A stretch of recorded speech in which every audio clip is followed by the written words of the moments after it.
We are now 19 days out from the election, close enough that the mechanics of voting are becoming as important as the political combat between the two parties. In Arizona, for example, you have to show ID in order to vote. But here's a neat thing about that. One of the things you can present for ID is your voter registration card issued by your local county. Your voter registration card comes on a form that includes a lot of information about the election, like you see here. Important election dates. And then it says November 6th, 2012, which, of course, is the really important election date. Now, there are lots of Americans who speak Spanish in Arizona, and so the voter registration card form is also written in Spanish. Fechas importantes de elecciones. And then what does it say is the date for the election day? The Spanish part of it? Oh, 8 de November. Wait, go back. It says right there in English that the election is November 6th. Which it is. But in Spanish, it's November 8th. Seriously, Arizona? Right this way to the polls, Hispanic Americans, 2 days after the election. Seriously? This dark political art comes courtesy of the Elections Office for Maricopa County, Arizona, in Phoenix. That is the most populous county in Arizona by far. More people in the state live there than anywhere else in the state. In Maricopa County, their elections department handed out in their office voter registration cards with the wrong date for voting in Spanish only. They say they're not sure how many voters got this wrong information. Maybe 50 people, maybe fewer, maybe more. They say they do not know. Will those people get the right information somehow? Nobody knows. Whether it's by mistake or lack of effort or outright intent, creating confusion is its own form of voter suppression. Now check this out. In Pennsylvania on October 2nd, a judge ruled that Pennsylvania voters will not have to show ID in order to vote in November. He put that law on ice back on October 2nd. And look at this. Almost 2 weeks later, a billboard in Spanish in Northeast Philadelphia, Si quieres votar, muéstrala. If you want to vote, show it. Show ID, especially if you speak Spanish and live in a Latino part of Philly. Almost 2 weeks after the judge said no one needs ID to vote in Pennsylvania, this taxpayer-funded billboard in Spanish still said otherwise. I know it takes time to update all the websites and pull down all the posters, but seriously, nobody in charge in Pennsylvania noticed that giant billboard, the one that could make people think they would not be allowed to vote, so maybe they shouldn't bother? Did nobody notice that? Or was it just that nobody cared? The billboard company told Bloomberg that the ad won't be changed for another couple of weeks. Meantime, too bad for anybody who believes what the state's ad tells them. Confusion is its own form of voter suppression. And so is fear. A couple of weeks ago, a member of the Cleveland, Ohio City Council noticed this new billboard in a largely African-American, largely poor neighborhood in Cleveland. It reads, "Voter fraud is a felony, !" Up to 3.5 years and a $10,000 fine. You can practically hear the gavel banging, right? The councilwoman wanted to know who paid for this billboard. The sign says only that the money came from something called a private family foundation. The councilwoman wanted to know if her poor and minority neighborhood was the only one with a billboard equating voting with a lengthy prison sentence. The answer is no. These same anonymous, scary billboards have since been spotted in poor and minority neighborhoods all over Ohio, dozens of them in Cleveland and in Cincinnati, 30 of them in the hard-luck precincts of Columbus.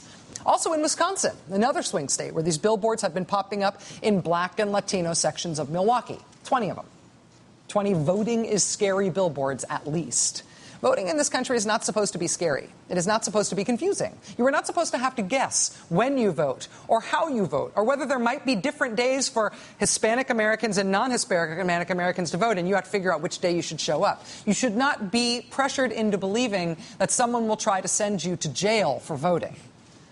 That is what it is coming down to, though, which should probably make you more determined to vote than ever. Joining us now is Bob Herbert, Distinguished Senior Fellow at Demos, also a contributor at PolicyShop.net.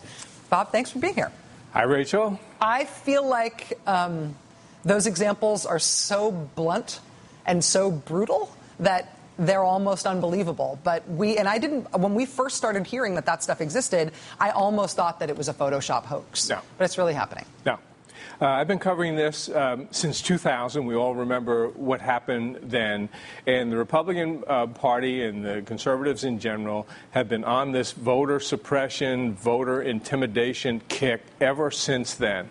They're on the losing side of the demographics in this country, and they're on the losing side when it comes to the issues.